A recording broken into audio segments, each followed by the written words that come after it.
Alright guys, so originally my first plan was to work on getting the axles inside the car so that I could line up the transmission and everything. But I realized before I do that, I need to address the jack shaft for the E153. Let me show you what I'm talking about. Alright, so obviously I need the jack shaft installed in order to line the engine up. Basically my plan is to put the axles into the hubs, then use the axles as a means of centering the drivetrain in the engine bay. But like I said, this needs to be installed.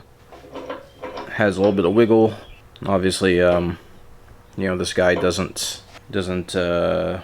bolt to the BP block. So what I'm going to have to do is make a bracket of sorts in order to adapt this.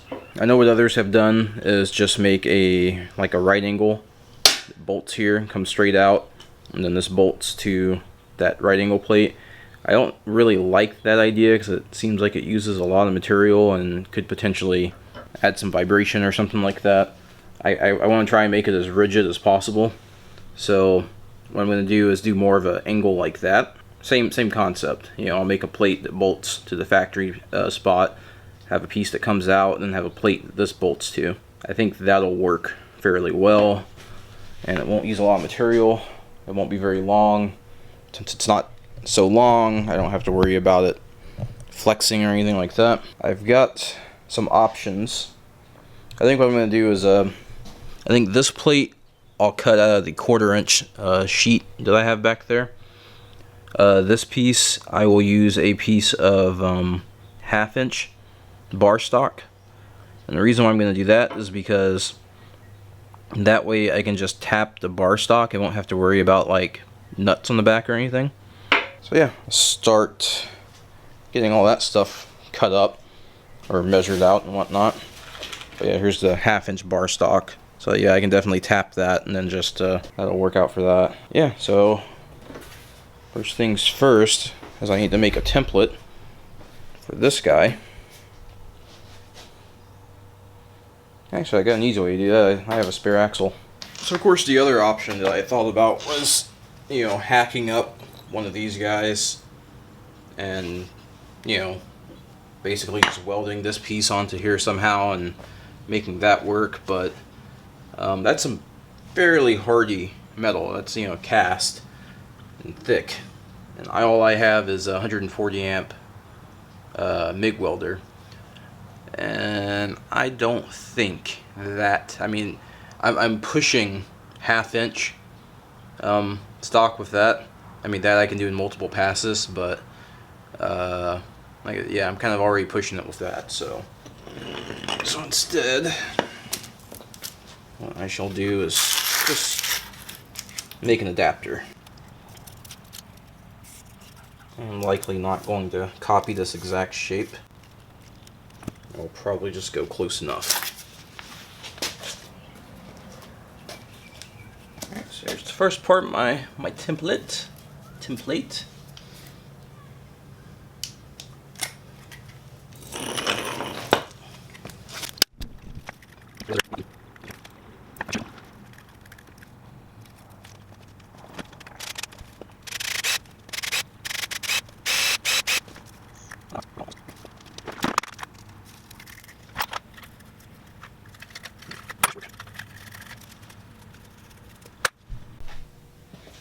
Alright, so here's my 1/4-inch plate. Probably not going to use 1/4-inch for all the pieces.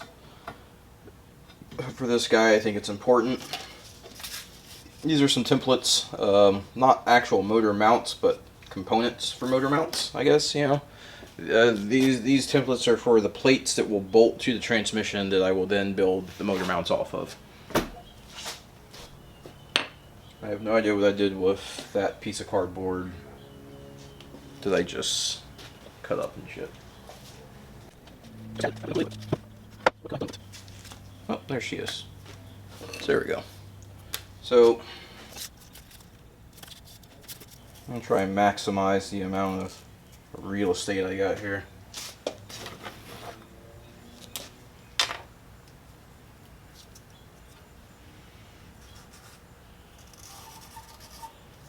So I think what I'm going to do is use an angle grinder to cut this out.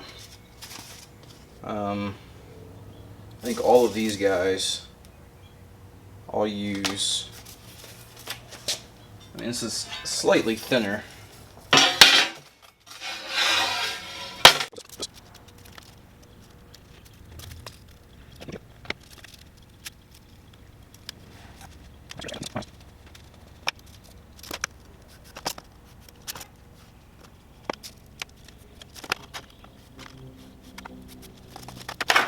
The reason why I want to save this is because when I modify the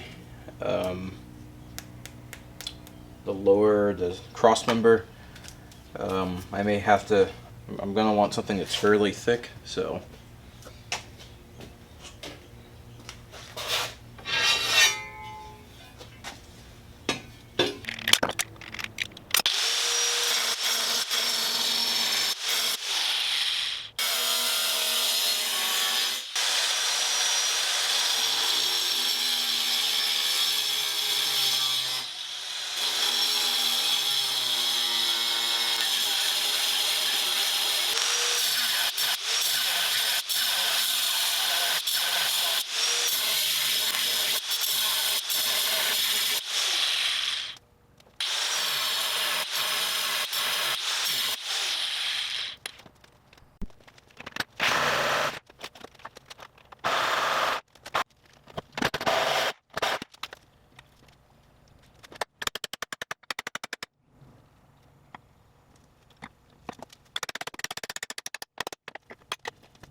It's a hell of a lot harder to cut through than I thought it was going to be.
So I had a brief interlude. My Harbor Freight drill bits were just biting it left and right.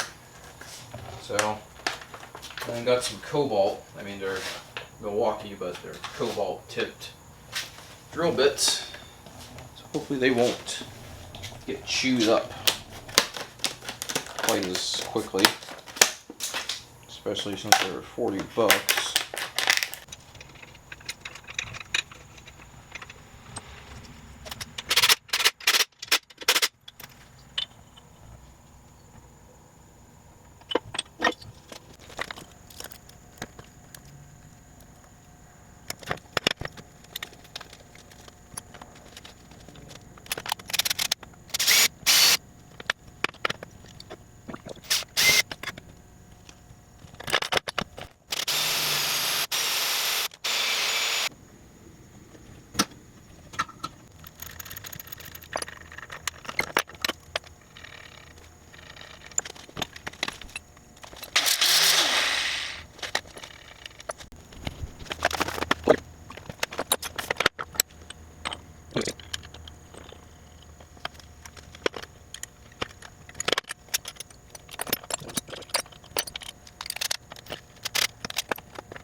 So the only thing I'm worried about is this bolt right here. I mean, this material doesn't need to be here, you know? I can shave that off and it makes it easier to get that bolt out, but that's the thing I'm going to be worried about, is getting that out of there. Go together fairly well. I think that should be fairly solid. So yeah, tomorrow I'll clean all that up and get that welded together, but it's like 11 o'clock and my neighbors are probably, yo shit, it's almost 12 o'clock, holy shit. My bad, neighbors. So, so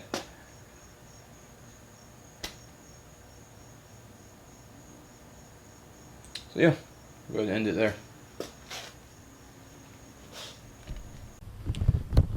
Alright, so I went ahead, I got the pieces cleaned up and ready to be tacked together. So there's one little piece there. That piece needs to be cleaned, but it's like stripped. I just finished sanding this piece and cleaning this. So I'll get it all thrown back on the transmission, and then we should be able to tack things up.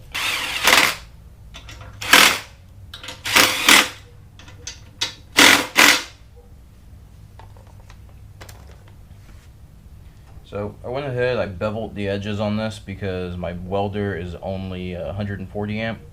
So I'm not going to be able to obviously do 1/2 inch in a single pass. So I'll try and I'll get this tacked into place.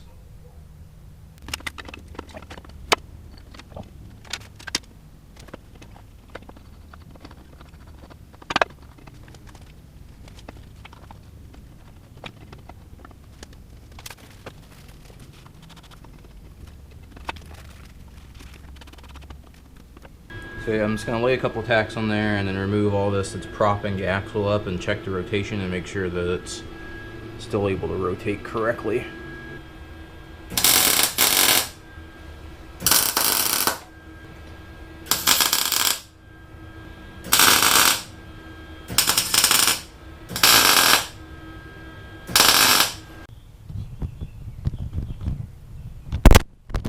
Alright, so now what I can do, so I can go ahead, I can pull this whole bracket off, take it over to the bench, and try and weld her up.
Alright, so I got that all welded up and buttoned up. That is unbelievably rock solid. I guess it's not unbelievably rock solid, but it's pretty rock solid. So I need to decide what I'm going to do here, because obviously that bolt hole needs to come through. I mean, I can obviously trim the bolt down and just finish that weld. That might be what I do, because I don't like having that gap in the weld there. This one looks like it's sitting pretty proud, but it's actually a weld on top of a weld. The root weld was probably enough, but I just wanted to go over it again. But yeah, I don't think it's going to go anywhere. It should be good.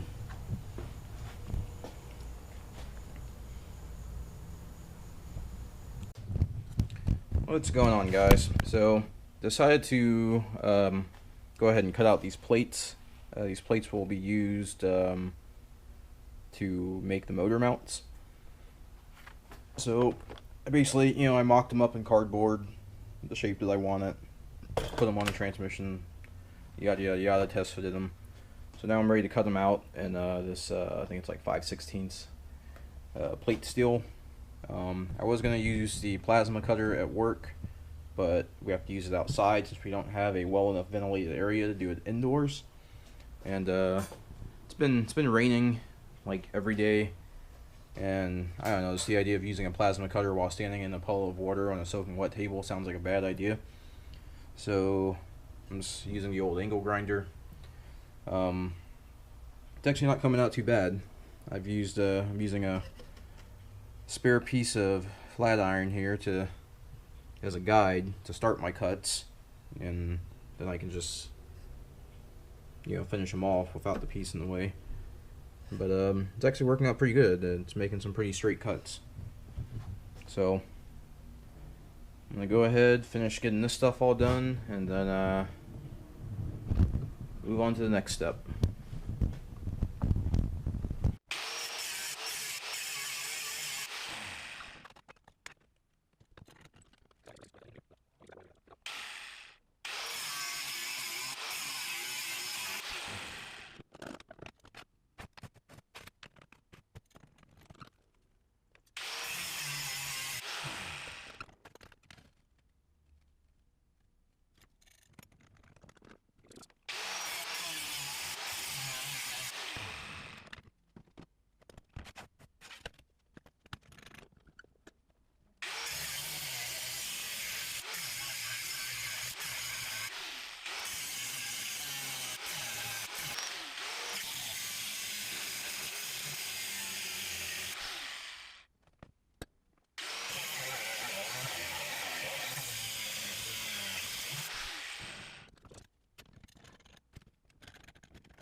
Alright, so I got my pieces cut out here.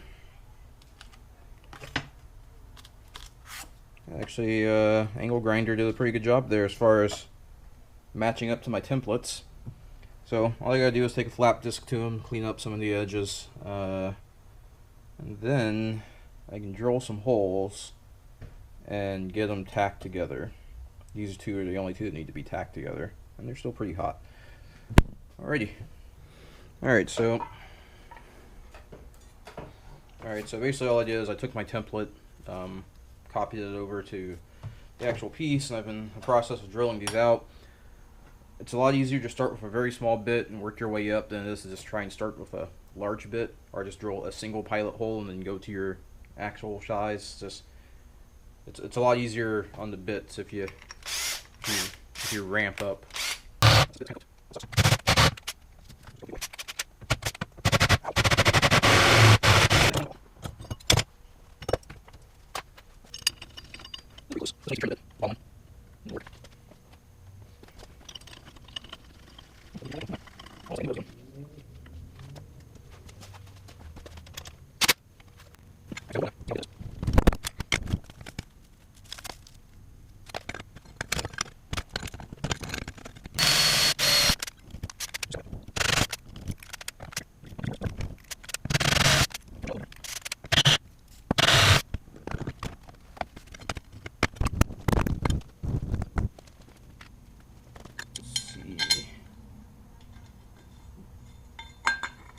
Close we are to where we should be. Shorter bolt for that one.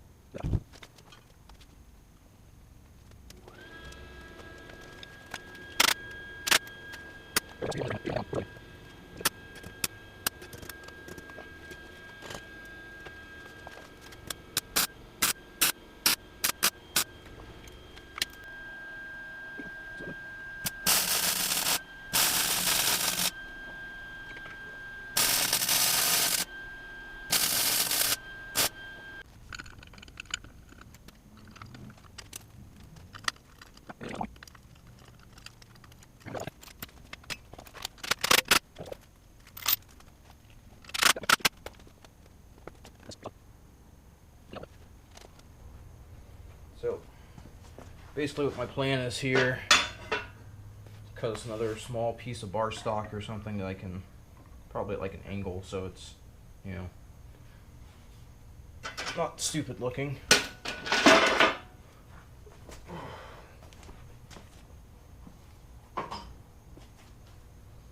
Something like this will hold the bearings or the bushings.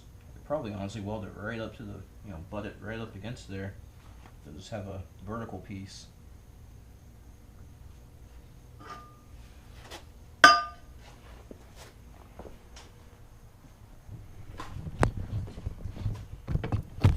Yeah, so I'm gonna have to go get some gas tomorrow. Pretty sure this tank is empty.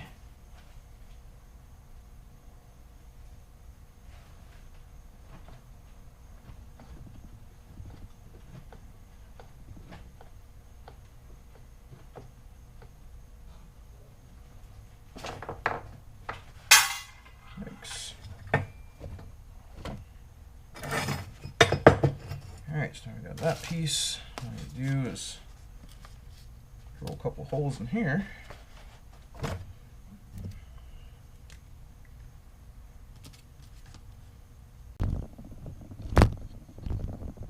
Alright, so I'm cutting out a little tab that will be used to support the front engine mount.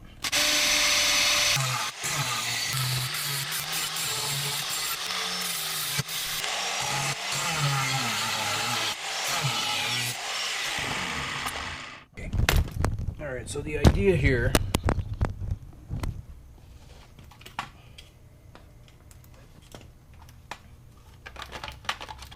is to back this guy out.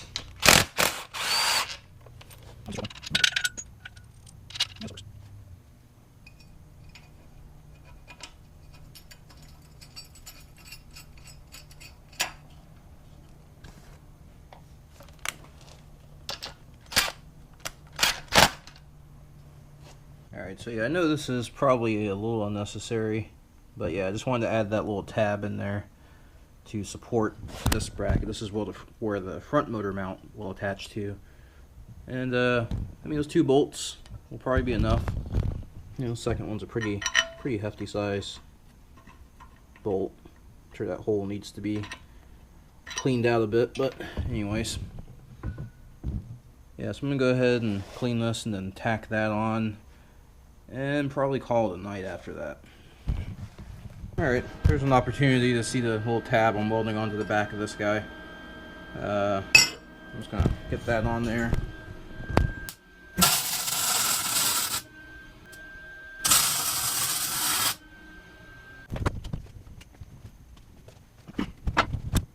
Alright, that guy goes in there like so.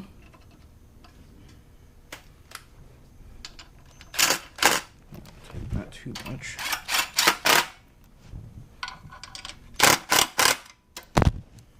There we go. And I'll just have to find a bolt that's the right size for this. That's too long. But yeah, that should do her. And same thing, this will be where I'll mount, you know, some type of contraption, some type of motor mount, but this just gives me a plate to weld to. Alright, so next step is get the new hubs into the Escort, remove the old shift linkage because that's in the way, and then I can put in the new Toyota axles. And then I can put this back in, get it lined up, and start making the motor mounts. Alright, till next time guys.